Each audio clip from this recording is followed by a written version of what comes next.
حدثنا محمد بن سنان قال حدثنا فليح وحدثني إبراهيم بن المنذر قال حدثنا محمد بن فليح قال حدثني أبي قال حدثني هلال بن علي عن عطاء بن يسار عن أبي هريرة قال بينما النبي صلى الله عليه وسلم في مجلس يحدث القوم جاءه أعرابي فقال متى ذا الساعة؟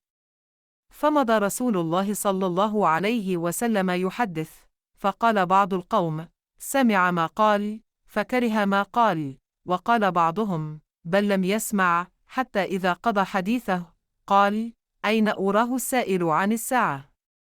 قال ها أنا يا رسول الله. قال فإذا ضيعت الأمانة فانتظر الساعة. قال كيف إضاعتها؟ قال إذا وسد الأمر إلى غير أهله فانتظر الساعة.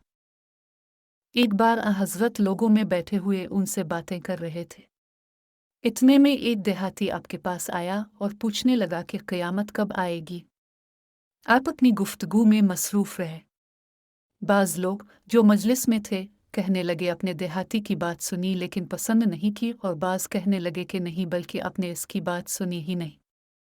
जब आप अपनी बातें पूरी कर चुके तो मैं समझता हूँ कि आपने यूँ फरमाया वो क़यामत के बारे में पूछने वाला कहाँ गया? इस देहाती ने कहा हुजूर मैं मौजूद हूँ।